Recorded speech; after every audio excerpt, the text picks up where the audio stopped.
Hello friends, orbit path YouTube channel में आप लोग का स्वागत है। हम लोग पढ़ रहे थे विश्व का भूगोल। विश्व के भूगोल में जो एक महत्वपूर्ण टॉपिक आता है, क्या आता है? सौर मंडल। ठीक है, तो सौर मंडल को हम लोगों ने इसके पहले क्या किया है, क्लियर किया है वन लाइनर के फॉर्मेट में। तो इसका पहला पार्ट हम लोग क्या कर चुके हैं, पिछले क्लास में पढ़ चुके हैं, जिसका जो प्लेलिस्ट है वह डिस्क्रिप्शन में लिंक डाल देंगे। विश्व के भूगोल नाम से टॉपिक 1, टॉपिक 2, टॉपिक 3 के नाम से ऐसे पूरा प्लेलिस्ट एकदम अच्छे से बाकायदे बना दिया हूँ।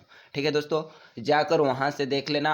अगर इसका पीडीएफ आपको चाहिए तो डिस्क्रिप्शन में टेलीग्राम का लिंक होगा, टेलीग्राम ज्वाइन कर लेना और वहाँ पर किरण वन लाइनर के नाम से होगा, उसमें किताब में जाकर यह पीडीएफ आपको प्रोवाइड हो जाएगा। इसके पहले हमने अभी जो चला रहे हैं, साथ में भारत का भूगोल भी चला रहे हैं। भारतीय संविधान और भारतीय इतिहास समाप्त हो चुका है इसी बुक से। ठीक है, तो सारी वीडियो देखना है, जाकर प्लेलिस्ट में देख लो, बहुत इंपॉर्टेंट होगा आपके लिए। और जो हमारे पढ़ाने का तरीका है, हमें लगता है आप लोग को अच्छा लगेगा, क्योंकि मैं क्या करता हूं कि थ्योरी के साथ मैं वन लाइनर कराता हूं। जहां ज़रूरत पड़ती है थ्योरी का, वहां मैं थ्योरी भी कराता हूं, और बाकी जहां ज़रूरत पड़ती है वन लाइनर का, तो वन लाइनर तो है ही क्लास, तो वन लाइनर मैं कराता ही दोस्तों। तो ठीक है, कल तक हम लोगों ने यहाँ तक क्लियर कर लिया था, तो आज जो हम पढ़ेंगे, कल यहाँ तक क्लियर कर लिया था कि सूर्य से पृथ्वी की दूरी कितनी है, ये देख लिया था हमने। आज जो हम लोग पढ़ेंगे यहाँ से पढ़ेंगे। ठीक है दोस्तों, तो जो पिछला पार्ट ना देखा उसको भी देख लेना, इसको भी देख लेना। ठीक है, कोई ज़रूरी नहीं है कि उसको देखने के बाद ही इसको देखें, पहले इसको भी देख सकते हैं, फिर उसको भी देख सकते हैं, या उसको देख लें, इसको देख लें,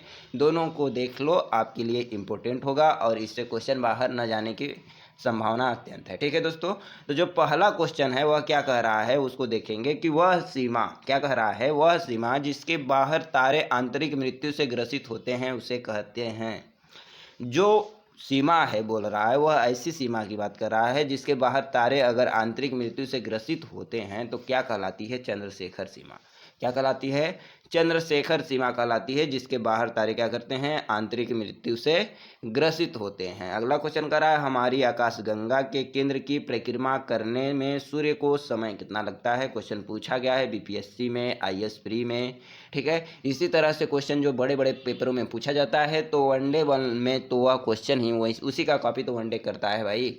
तो ये सब क्वेश्चन आपके पेपर में देखने को मिलेंगे और ज़रूर आते भी हैं। ठीक है, तो क्या कर रहा है, हमारी जो आकाशगंगा है के केंद्र की परिक्रमा करने में सूर्य को समय लगता है। जो हमारी आकाशगंगा है, ठीक है, हमने बताए थे कि ब्रह्मांड पहले क्या होता है, ब्रह्मांड, और ब्रह्मांड में कई असंख्य क्या होते हैं, कई असंख्य क्या होते हैं, आकाश गंगाएं होते हैं। और आकाश गंगाओं में ही क्या होता है, कई असंख्य तारे होते हैं। क्या होते हैं? तारे होते हैं। और उसी तारे में से एक हमारा जो तारा सूर्य है, और उसके जो चारों तरफ चक्कर लगाते हैं ग्रह उपग्रह जो भी हो गए, ठीक है, वह उसे क्या कहते हैं? सौर मंडल कहते हैं। ठीक है, तो हमारी आकाश गंगा जो है, हमारी आकाश गंगा के केंद्र की, ठीक है, हमारी आकाशगंगा के केंद्र की परिक्रमा करने में सूर्य को समय लगता है। ठीक है, तो सूर्य भी क्या करता है, हमारी आकाशगंगा का परिक्रमा करता है। ठीक है, तो सूर्य को के केंद्र की परिक्रमा करने में सूर्य को कितना समय लगता है? तो ऑप्शन नंबर सी होगा, 25 करोड़ वर्ष। क्या होगा? 25 करोड़ वर्ष लगता है उसको केंद्र का चक्कर लगाने में। अगला क्वेश्चन है कि तारों के मध्य दूरी ज्ञात करने की इकाई क्या है? प्रकाश वर्ष। जो तारे हैं एक दूसरे के मध्य की दूरी अगर ज्ञात करनी है तो उसमें क्या आएगा? प्रकाश वर्ष आएगा दोस्तों। ठीक है, तो प्रकाश वर्ष से क्या किया जा सकता है? तारों के मध्य दूरी ज्ञात कर किया जा सकता है। ठीक है, अगला जो क्वेश्चन कर रहा है, निम्नलिखित ग्रहों को उनकी सूर्य से दूरी के बढ़ते क्रम में व्यवस्थित कीजिए। बढ़ते क्रम में कह रहा है, क्या कह रहा है? बढ़ते क्रम में कह रहा है दोस्तों, सूर्य से पृथ्वी की दूरी को क्या कह रहा है? बढ़ते क्रम में दर्शाना है। ठीक है दोस्तों, तो इसको आप लोग क्या करोगे? दर्शाओगे, पहले पढ़ लोगे कि जो दूरी है, आखिर में सूर्य से जो दूरी है वह कितनी है, क्या है, कौन कितने नज़दीक है, कौन कितने पास है, कौन कितना बड़ा है, इसको देखेंगे। ठीक है, तो यह क्या कह रहा है कि सूर्य से दूरी के बढ़ते क्रम में व्यवस्थित कीजिए, कि कौन सूर्य से पास है, फिर उसके कौन और अधिक दूर, थोड़ा सा दूर है, फिर उससे थोड़ा दूर है, ऐसे ऐसे कह रहा है। तो इसको दूरी के बढ़ते क्रम में दर्शाना है कि कौन कैसे, कि यह सूर्य हो गया तो इसके पास कौन है, फिर पास कौन है, फिर पास कौन है, फिर पास कौन है, फिर पास कौन है, फिर पास कौन है, ऐसे दर्शाना है। ठीक है दोस्तों, तो हमारा सन हो गया। ठीक है, इसके पहले क्या आता है? बुध आता है, फिर शुक्र आता है, फिर पृथ्वी आती है, फिर क्या आता है? शनि आता है, पृथ्वी के बाद मंगल आता है, सॉरी दोस्तों, पृथ्वी के बाद मंगल आता है, फिर बृहस्पति आता है, फिर शनि आता है, फिर अरुण आता है, फिर वरुण आता है। इसको याद रखेंगे कैसे? बुध, शुक्र, पृथ्वी, मंगल, बृहस्पति, शनि, अरुण, वरुण। ठीक है, तो इसमें जो दिया होगा उसको देखेंगे। ठीक है, तो उसको देखेंगे। यूरेनस, यूरेनस इंग्लिश में जो दिया है इसमें, यूरेनस मतलब क्या होता है? तो अरूढ़ होता है। ठीक है, इसको काट देते हैं, पहले देख लेते हैं यूरेनस मतलब क्या होता है? अरूढ़ होता है। ठीक है दोस्तों, तो इंग्लिश भी इसका याद रखना है, आप लोग को याद रखना होगा। तो ये जो प्लूटो है, क्या है? प्लूटो है। तो प्लूटो क्या है? उपग्रह है, या क्या है? सबके सबसे पास है। ठीक है, प्लूटो क्या है? एक एक उपग्रह है। ठीक है, हाँ, प्लूटो एक उपग्रह है। वह क्या है? सॉरी दोस्तों, प्लूटो उपग्रह नहीं है, प्लूटो भी ग्रह था। ठीक है, जिससे क्या कर दिया गया? अब ग्रह की श्रेणी से बाहर कर दिया गया है, इसको ध्यान रखेंगे। तो इन सब में सबसे पहले कौन आएगा? ठीक है दोस्तों, तो सबसे पहले पृथ्वी आएगी। इसका क्रम आपको याद रखना होगा। पहले बुध आता है, फिर क्या आता है? शुक्र आता है, फिर क्या आता है? फिर पृथ्वी आती है, फिर क्या आती है?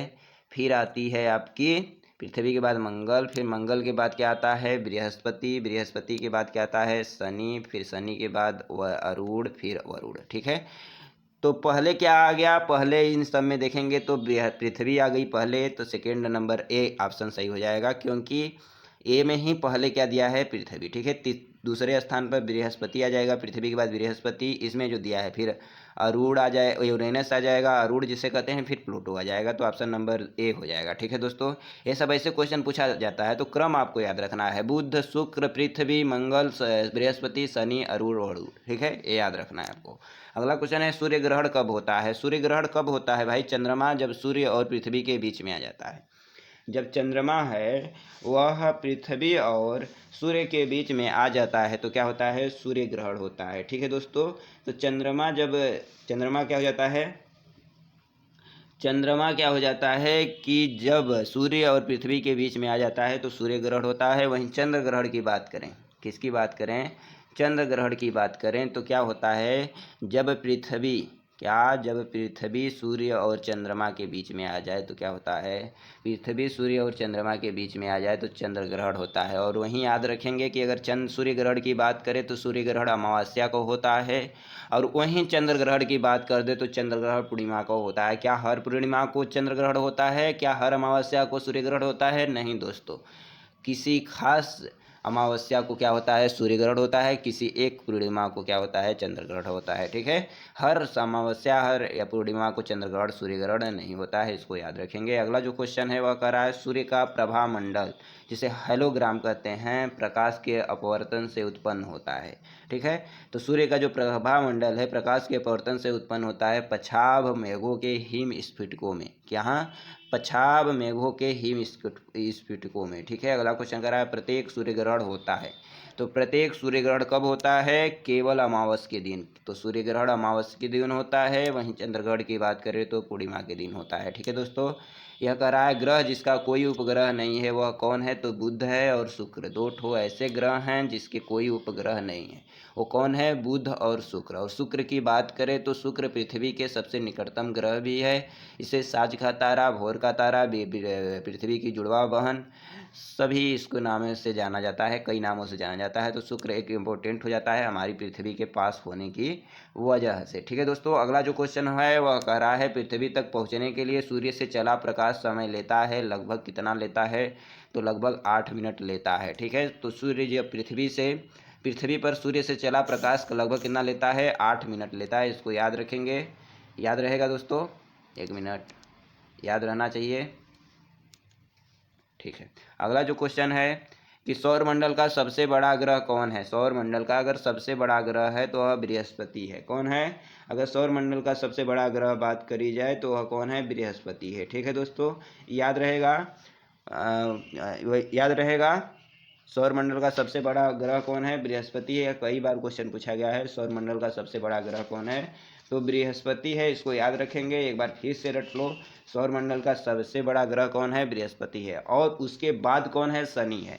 तो इसका एक ट्रिक होता है जिसको पिछले क्लास में भी बताए हैं, अभी भी बता देते हैं। वस अब पशु में बुध, वस अब पशु, लिख लो, वस अब पशु में बुध, इसको लिख लो दोस्तों।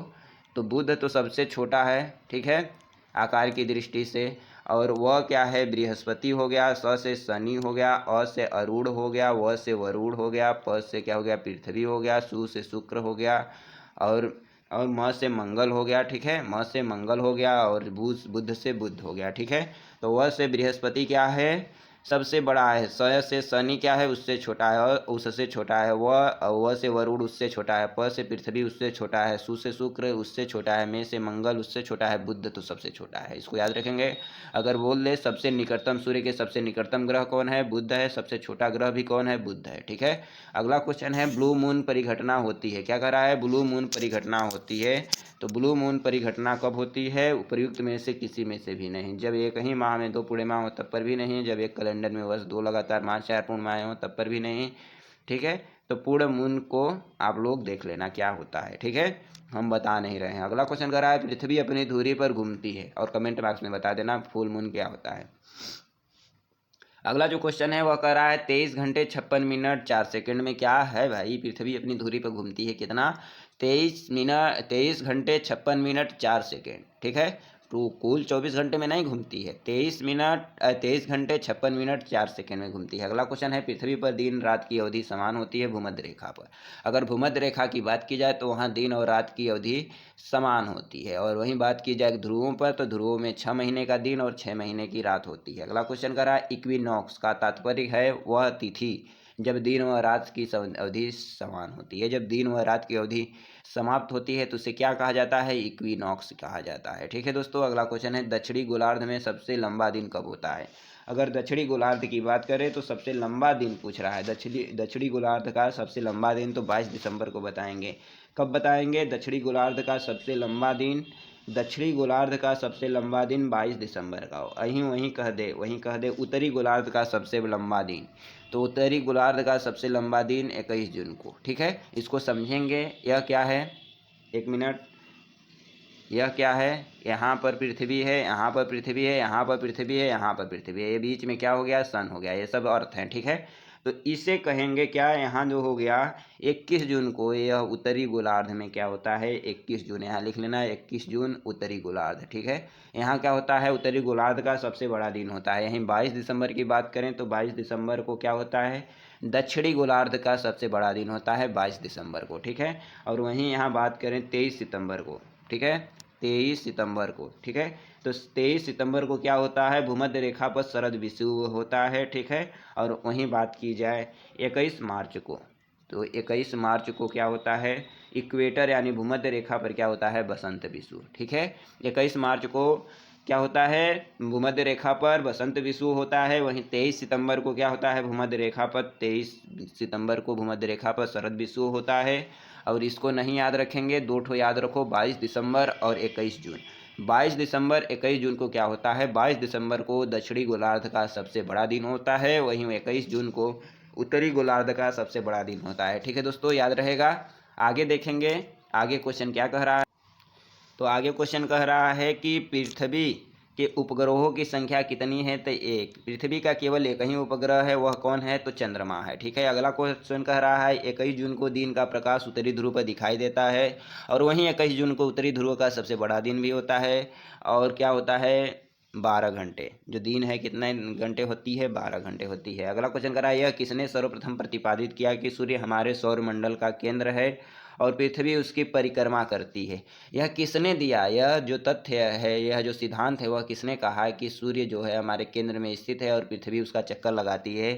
तो वह कापर्निकस ने कहा कि जो पृथ्वी क्या है, सूर्य का चक्कर लगाती है। अगला क्वेश्चन कर रहा है, आसमान का रंग कैसा है, तो काला है, लेकिन दिखाई कैसा देता है, नीला। अगला क्वेश्चन है, पृथ्वी की परिधि कैसी है, कितनी है, तो 40,075 किलोमीटर, ठीक है। अगर क्वेश्चन आगे पूछ दे वहीं कि उत्तरी गोलार्ध का सबसे लंबा दिन 21 जून, ये दोनों याद रखना है, दक्षिणी गोलार्ध का, उत्तरी गोलार्ध का, यहाँ दक्षिणी गोलार्ध लिखने, अच्छा, उत्तरी गोलार्ध का सबसे लंबा दिन पूछे तो क्या होता है, 21 जून। और वहीं कहे उत्तरी गोलार्ध का सबसे छोटा दिन कब होता है, तो 22 दिसंबर को, ठीक है। दोनों को याद रखना, उत्तरी गोलार्ध का सबसे लंबा दिन 21 जून को, और वहीं उत्तरी गोलार्ध का सबसे छोटा दिन पूछ ले तो जो 22 दिसंबर को दक्षिणी गोलार्ध का सबसे बड़ा दिन होता था, उसी को 22 दिसंबर को क्या होगा, उत्तरी गोलार्ध का सबसे छोटा दिन भी होगा। ठीक है, और वहीं 22 दिसंबर को जब दक्षिणी गोलार्ध का सबसे बड़ा दिन होगा तो 21 जून को क्या होगा, दक्षिणी गोलार्ध का सबसे छोटा दिन होगा। ठीक है, अगला क्वेश्चन कह रहा है ध्रुवों पर, क्या कह रहा है, ध्रुवों पर दिनों की अवधि है 6 माह। क्या, ध्रुवों पर दिन की अवधि 6 माह और रात की अवधि भी 6 माह, बता चुके हैं। अगला क्वेश्चन कर रहा है पृथ्वी की ध्रुवीय व्यास उसके विषुवतीय व्यास से कितना कम है, तो 43 किलोमीटर उसके विषुवतीय व्यास से कम है। ठीक है, यानी कि जो पृथ्वी है यह है भूमध्य रेखा, ठीक है, विषुवत रेखा, और यहाँ जो ध्रुवीय व्यास है वह कितना कम है, 43 किलोमीटर इस व्यास से यहाँ पर कम है। ठीक है, इसी को बोल रहा है। अगला जो क्वेश्चन कर रहा है पृथ्वी का विषुवतीय व्यास कितना है, लगभग, तो 12,750 किलोमीटर। अगला क्वेश्चन कर रहा है पृथ्वी को उसके काल्पनिक अक्ष पर घूमने को क्या कहते हैं, तो घूर्णन। अपनी जो अक्ष पर पृथ्वी घूमती है या कोई भी ग्रह अपने अक्ष पर घूमता है उसे घूर्णन काल कहते हैं, और जब वह सूर्य का चक्कर लगाता है तो उसे परिक्रमण काल कहते हैं। इसको याद रखेंगे। ठीक है दोस्तों, आगे जो क्वेश्चन होगा अपना उसको देखेंगे। 1 मिनट, यस, आगे जो क्वेश्चन है वह कह रहा है पृथ्वी की अपनी कक्षा में गति है पश्चिम से पूर्व। तो पृथ्वी अपनी कक्षा में गति कैसे करता है, पश्चिम से पूर्व करता है। ठीक है, अगला क्वेश्चन है पृथ्वी तथा सूर्य के मध्य सर्वाधिक दूरी को अपसौर कहते हैं। इसको पढ़ा चुके हैं। न्यूनतम दूरी को उपसौर कहते हैं, और अपसौर 4 जुलाई को होता है और उपसौर 3 जुलाई को होता है। ठीक है, इसको याद रखना, और इसको क्या क्या है हम बताए हैं पिछले वाले क्लास में, देख लेना, अपसौर और उपसौर। ठीक है, अगला क्वेश्चन है ऋतुएं होती हैं सूर्य के चारों ओर पृथ्वी के परिक्रमण के कारण क्या होती हैं, ऋतुएं आती हैं, शरद ऋतु, ग्रीष्म ऋतु, ये सब ऋतुएं कैसे होती हैं, पृथ्वी के चारों ओर सूर्य के चारों ओर पृथ्वी के चक्कर लगाने से। ठीक है, अगला क्वेश्चन है किसने पहली बार कहा कि पृथ्वी गोल है, तो एरिस्टोटल ने कहा कि पृथ्वी गोल है। ठीक है, अगला क्वेश्चन है पृथ्वी की धुरी है झुकी हुई। पृथ्वी की जो धुरी है वह 23.5 अंश झुकी हुई है, इसको याद रखेंगे। अगला जो क्वेश्चन है पृथ्वी के अलावा अन्य किसमें जीवन की संभावना है, क्योंकि वहाँ का पर्यावरण जीवन के लिए बहुत अनुकूल है, तो मंगल। तो पृथ्वी के अलावा अगर जीवन की संभावना की बात की जाए तो मंगल पर है। ठीक है, क्योंकि वहाँ का जो वातावरण है वह जीवन जीने के लिए अनुकूल है। अगला क्वेश्चन कर रहा है किस ग्रह के दिन का मान और उसके अक्ष का झुकाव लगभग पृथ्वी के दिन के मान के झुकाव के तुल्य है, तो मंगल का। ठीक है, मंगल पर ही जीवन संभव है और मंगल का झुकाव भी पृथ्वी के समान है, इसको याद रखेंगे। सौर मंडल का फिर से क्वेश्चन दे दिया, सबसे बड़ा ग्रह कौन है, तो बृहस्पति। सूर्य के गिर्द परिक्रमण में कौन सा ग्रह सबसे अधिक समय लेता है, तो बृहस्पति सबसे बड़ा है इसलिए सबसे अधिक समय लेता है, मोटा है, बुद्धा है। ठीक है, तो जब मोटा आदमी है तो धीरे धीरे चल रहा है इसलिए सबसे अधिक समय लेता है किसका, सूर्य का चक्कर लगाने में। अगला क्वेश्चन कर रहा है ग्रहों में किसके चारों ओर वलय हैं, तो शनि में क्या है, उसके चारों ओर वलय हैं उसके ग्रहों में। ठीक है, वो ग्रहों में उसके चारों ओर वलय हैं, शनि के ग्रहों, शनि जो ग्रह है उसके चारों ओर वलय हैं। ठीक है, अगला क्वेश्चन कर रहा है नासा के किससे संबंधित मिशन का नाम जूनो है। तो नासा जो किससे संबंधित मिशन भेजा था जूनो नाम से, तो बृहस्पति के नाम, बृहस्पति पर। ठीक है, अगला क्वेश्चन है बृहस्पति का द्रव्यमान लगभग क्या है, सूर्य के द्रव्यमान का 1/1000वां भाग है। तो जो पृथ्वी का द्रव्यमान है, भार है, वह कितना है, वह है द्रव्यमान जो है सूर्य के द्रव्यमान का लगभग 1/1000वां भाग है। ठीक है, अगला क्वेश्चन कर रहा है आकाश का सबसे चमकदार तारा कौन है, तो सिरियस। जो आकाश का सबसे चमकदार तारा है वह कौन है, सिरियस। अगला क्वेश्चन कर रहा है हैली धूमकेतु का आवर्तकाल होता है 76 वर्ष। अगला क्वेश्चन कर रहा है पश्चिम की ओर भ्रमण करने वाले ग्रह हैं अरूढ़। जो पश्चिम की ओर भ्रमण करते हैं सॉरी दोस्तों, तो पृथ्वी के पश्चिम की ओर जो भ्रमण करते हैं वह कौन है, अरूढ़ है। अगला क्वेश्चन कर रहा है सौरमंडल का सबसे छोटा ग्रह बता चुका हूँ, बुध है। सौरमंडल का बाह्यतम ग्रह कौन है, नेपच्यून है। कौन है, नेपच्यून है सौरमंडल का बाह्यतम ग्रह। अगला क्वेश्चन कर रहा है सी ऑफ ट्रॉन्क्विलिटी कहाँ पर है, चंद्रमा पर। ठीक है, सी ऑफ ट्रॉन्क्विलिटी कहाँ पर है, चंद्रमा पर है। ठीक है दोस्तों, याद रखेंगे।